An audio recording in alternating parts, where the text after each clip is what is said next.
Hello friends, मेरा नाम प्रभात मौर्य है और आप देख रहे हैं आपका अपना channel quick exam study. Friends, आज हम लोग एक प्रसिद्ध मनोवैज्ञानिक स्किनर, जिनका नाम है बीएफ स्किनर, इनके द्वारा दिए गए क्रिया प्रसूद अधिगम के सिद्धांत के विषय में जानकारी प्राप्त करेंगे। तो आइए देखते हैं। देखिए, स्किनर का क्रिया प्रसूद अधिगम का सिद्धांत, इस सिद्धांत के कई नाम हैं, कई नामों से इसे जाना जाता है। देखिए, जैसे पहला है क्रिया प्रसूद अधिगम का सिद्धांत, क्रिया प्रसूद अनुबंध का सिद्धांत, अनुक्रिया उद्दीपक का सिद्धांत, स्किनर बॉक्स प्रयोग और आरएस थ्योरी। इसीलिए लिखा है सिद्धांत एक और नाम अनेक, यानी कि एक ही सिद्धांत के ये सारे नाम हैं। इन्होंने इसको आरएस थ्योरी भी कहते हैं। आर का मतलब रिस्पांस यानी अनुक्रिया और एस का मतलब स्टिमुलस यानी उद्दीपक। ठीक है, इस सिद्धांत के अंदर इन्होंने ये बताया कि पहले जो जीव है वो पहले क्रिया करता है, अनुक्रिया करता है, उसके फलस्वरूप उसे उद्दीपक की प्राप्ति होती है।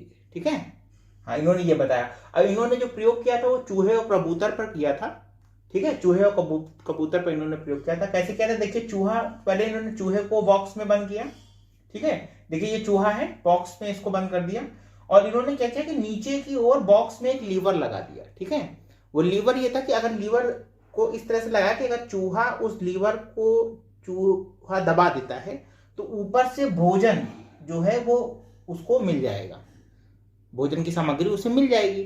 तो चूहे ने क्या किया? देखिए, इसमें क्या है कि पहले चूहा ने अपनी क्रिया के द्वारा उससे लीवर दबा, ठीक है, और फिर उसको ये नहीं पता था कि भोजन मिलेगा हमें। ठीक है, फिर उसे उद्दीपक की प्राप्ति हुई।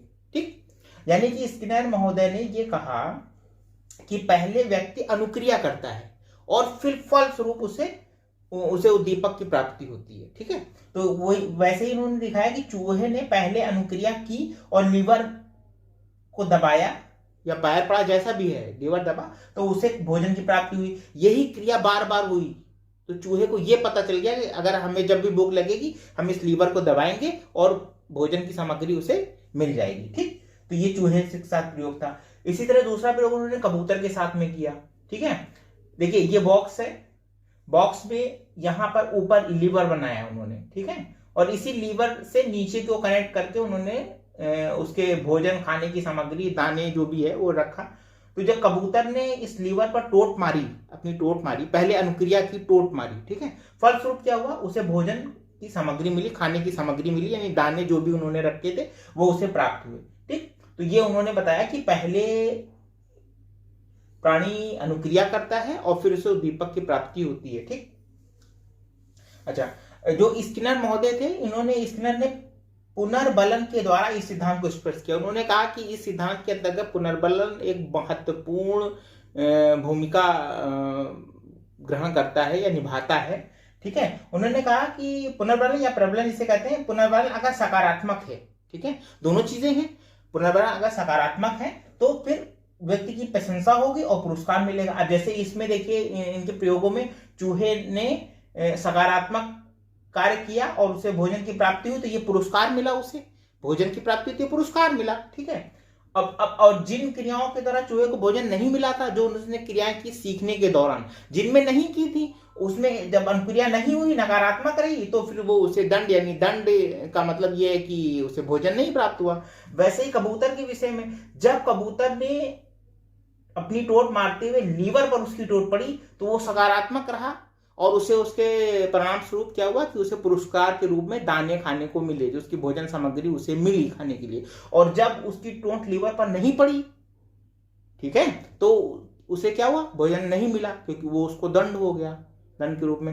वैसे ही जो प्रशंसा और निंदा है, ये व्यक्ति के उसमें, अगर व्यक्ति के सकारात्मक कार्य नहीं है, ठीक है, तो क्या होगा कि अगर सकारात्मक है तो प्रशंसा होगी और पुरस्कार भी मिल सकता है, और अगर नकारात्मक है तो दंड भी मिल सकता है और उसकी निंदा भी हो सकती है। ठीक है, जब यहाँ सम्मान, प्रशंसा, सम्मान मिल रहा है तो वहां निंदा हो रही है उसकी। ठीक, तो ये छोटा सा नियम था स्किनर महोदय का।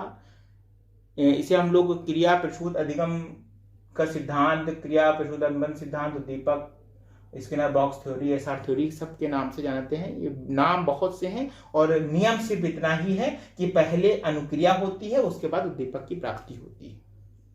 ठीक है।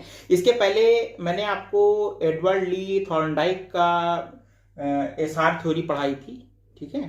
तो एसआर थ्योरी में उनका कहना था कि पहले स्टिमुलस यानी कि उद्दीपक को देखता है प्राणी, उसके बाद रिस्पॉन्स करता है, ठीक है। उन्होंने बिल्ली और मछली पर यह चीज बनाई थी कि बिल्ली को पिंजरे में बंद करके मछली दिखाई थी, फिर बिल्ली ने अनुक्रिया की थी। तो उनका क्या था, उन्होंने पहले उद्दीपक दिखाया था फिर अनुक्रिया हुई थी। यहां पर स्किनर महोदय ने कहा है कि पहले अनुक्रिया होती है, उसके फलस्वरूप उद्दीपक की प्राप्ति होती है।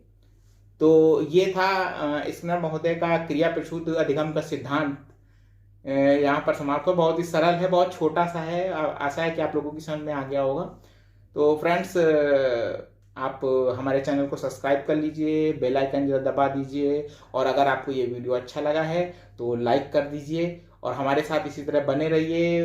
आपकी परीक्षा की तैयारी के लिए हम पूरे प्रयासरत हैं कि आपको परीक्षाओं में अच्छे से अच्छे नंबर प्राप्त हों। और इसी के साथ मिलते हैं फिर एक नए वीडियो के साथ। धन्यवाद।